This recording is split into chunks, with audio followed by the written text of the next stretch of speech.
নমস্কার, কেমন আছেন আপনারা? Good morning.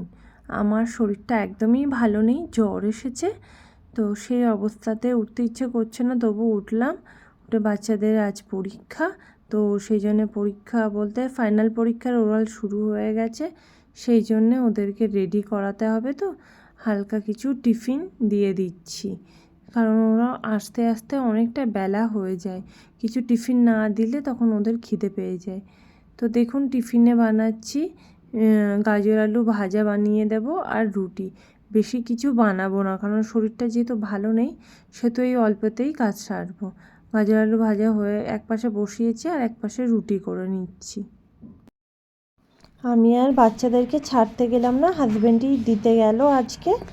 তো সূর্য উদয় দেখছি ব্যালকনিতে দাঁড়িয়েই সূর্য উদয় দেখা, এই জায়গাটি আমার ভারী প্রিয়। তো এটা না দেখলে মনটা ভালোই হয় না। তো দেখুন বাচ্চারা আর হাজব্যান্ড যাচ্ছে নিচে থেকে, আমি উপর থেকে ব্যালকনি দিয়ে ভিডিও করছি। তারপরে চলে আসলাম রুমে, এসে নিজের জন্য একটু চা বানিয়ে নিচ্ছি, কারণ এত ঠান্ডা লেগেছে আমি কথা বলতে পারছি না। এই মতন অবস্থায় তো একটু চা বানিয়ে নিলাম। চা বানিয়ে নিজের জন্য নিচ্ছি, আর ছোটোবেলার কথা মনে পড়ে যাচ্ছে। অসুস্থ হয়েছি, হাজব্যান্ড হেল্প করছে, তবুও জানি মায়ের অভাবটা বড্ড বেশি মনে হয়।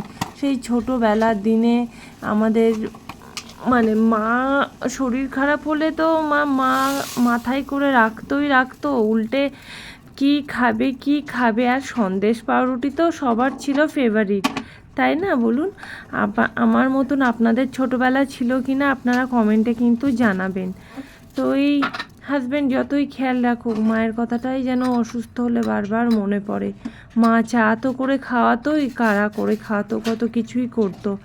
এখন নিজেরটা নিজের জন্যেই বানিয়ে নিতে হচ্ছে। তো দুইজনের জন্যেই চা বানিয়েছি। হাজব্যান্ড ওদিক থেকে বাচ্চাদের দিয়ে আস্তে আস্তে ওকেও চা দিয়ে দেবো, আর আমিও চা খাবো। তো বারান্দায় এসে বসেছি, ব্যালকনি থেকে কাচের দরজা ভেদ করে সূর্যের আলো আমার পুরো মুখে এসে পড়েছে। খুব ভালো লাগছে, একটু ফ্রেশ মনে হচ্ছে। তো আমি সেই জন্যে রৌদ্রর দিকেই মুখ করে আর কি বসেছি। রৌদ্র পিঠে লাগানোর দরকার, তবুও নাক টাক জ্বলে যাচ্ছে। তো সেই জন্যে নাক মুখ পুরো বন্ধ হয়ে আছে। তো সেই জন্য রোদের দিকে মুখ করে বসে চাটা খাচ্ছি। এই যেন অমৃত সমান মনে হচ্ছে। ছোটোবেলায় মা হাতের কাছে এগিয়ে দিত, এখন আর কে দেবে বলুন? এখন সমস্তটাই নিজের দায়িত্বে নিজের করতে হবে। সুস্থ থাকলেও নিজের খেয়াল নিজে রাখতে হবে, অসুস্থ থাকলেও রাখতে হবে, কারণ এখন তো নিজেই মা হয়ে গেছি, তাই না? মায়ের স্থানটি কেউ পূরণ করতে পারে না ঠিকই, কিন্তু মায়ের জায়গায় নিজেও একদিন চলে আসি। তো যাই হোক, চাটা এখন খাচ্ছি। চাটা খাওয়ার পরে এদিকে বাচ্চার সাইকেল খারাপ হয়ে গেছে, তো বাচ্চার সাইকেলটা হাজব্যান্ড ঘরেই ঠিক করে দিচ্ছে। এখানে তো জায়গা নেই, এই অল্প জায়গাতেই কাজ সারতে হবে। তো আসলে মেয়ের এই সাইকেলের এই যে স্ট্যান্ড আছে, যেটা ব্যালেন্স স্ট্যান্ড, এটা একটু খুলে যাচ্ছে, তো সাইকেল চালাতে অসুবিধা হচ্ছে। তো হাজব্যান্ড বলছে ঘরে যেসব জিনিস আছে আমার মেশিন বলতে এই যে প্লাসগুলো, এইগুলো দিয়ে সে সেট করে দিতে পারবে। ফাইনালি চাটা খেয়ে নিলাম। শরীরটা তো প্রচণ্ড খারাপ, নিজেই চা করলাম, নিজেই খেলাম। তো মায়ের চা খেতে খেতে মায়ের কথা খুবই মনে পড়ছিল, যে ছোটোবেলার দিনগুলো কি না সুন্দর দিন ছিল। যতই শরীর ভালো থাক আর শরীর খারাপ থাক, মায়ের হাতের কাছে সব কিছু এনে দিত, গুছিয়ে দিত। যাই হোক, তো মেয়ের সাইকেলটা খারাপ হয়ে গেছিলো, ওর বাবা বাড়িতেই ঠিক করে দিল। আর ব্যালকনি দিয়ে সূর্যের আলো পুরো ঘরে এসে পড়ছে, খুব ভালো লাগছে। ওই জন্য আমি এখানে এখন বসে আছি। তো মেয়ের সাইকেলটা ঠিক করে দিল, আপনাদেরকে দেখাচ্ছি। সূর্যের আলো ব্যালকনি দিয়ে ঘরে এসে পড়েছে, আর এই সাইকেলটা ঠিক করে দিলাম। রুমের মধ্যেই তো ব্যাপার এখানে সব, কারণ বাইরে কোথায় কি করবে। ঠিক করে সাইডে রাখা হয়েছে, এটাকে আবার বাইরে বের করে দেওয়া হবে। জ্বর তো হয়েছে, তো ওষুধ খেয়ে নিয়েছি। গলার আওয়াজ শুনে বুঝতে পারছো নিশ্চয়ই তোমরা সবাই। তো ওষুধ খাওয়ার পরে শুয়েছিলাম, শরীরটা একটু ভালো লাগলে উঠলাম। উঠে রান্না বান্না শুরু করে দিয়েছি, কারণ বাচ্চারা হাজব্যান্ডরা সব অফিস থেকে চলে আসবে। আমি তো বাড়িতে থাকলে শাশুড়ি মা অবশ্যই আমাকে করে খাওয়ায়, ভালো মানুষ উনি, কোনো অসুবিধা নেই। কিন্তু এখানে তো আর কেউ লোক নেই, যে করে খাওয়াবে, তো আবার আস্তে আস্তে উঠে নিজেই রান্নাবান্না করছি। তো দেখাচ্ছি আপনাদেরকে কি করছি, অল্প একটু আধটাই রান্নাবান্না করছি, বেশি চাপ নিচ্ছি না। তো দেখাচ্ছি। শাক ভাজা বসিয়ে দিয়েছি, শাক বানাতে কি কষ্ট, তাও ঘরে ছিল, নষ্ট হয়ে যাবে তো করছি। এদিকে ভাত বসিয়ে দিয়েছি, আর ভাবছি একটু সয়াবিন আলুর তরকারি বানাই। তো সাথে থাকুন, দেখতে থাকুন। গরম জল বসিয়ে দিয়েছি, তো এর মধ্যে সয়াবিনগুলো সব দিয়ে দেব। সয়াবিন আছে, এগুলো সব দিয়ে দেবো।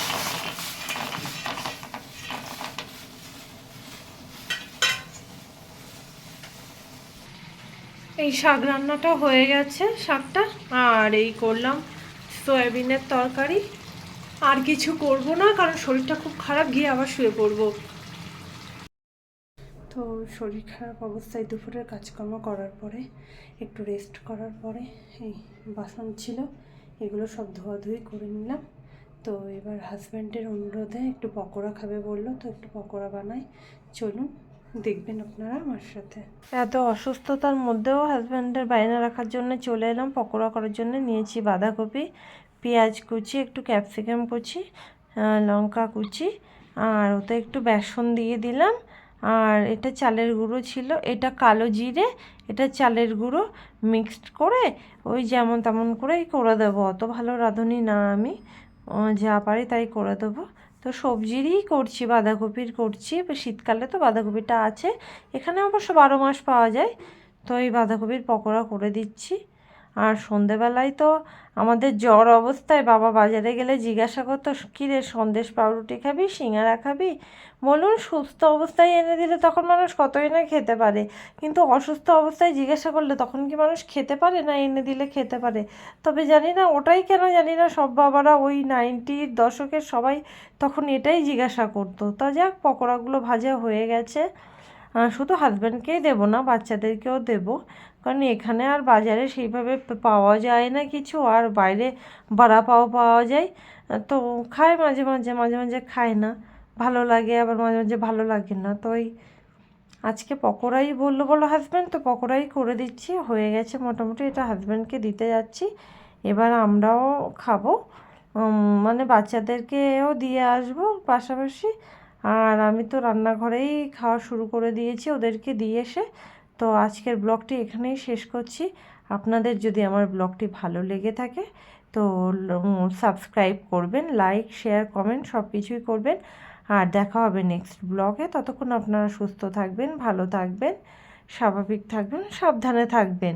আর আমার ভিডিও কিন্তু একদিন বাদে একদিন দুপুর 3টের সময়, দুপুর বলতে বিকাল 3টের সময় আপলোড করি বা ভিডিও আমি ছাড়ি। আপনারা প্লিজ দয়া করে ভিডিওগুলো দেখবেন, ভালো লাগবে আপনাদের, কারণ এটা সম্পূর্ণ ওয়েস্ট বেঙ্গলের বাইরের একটা ব্লগ।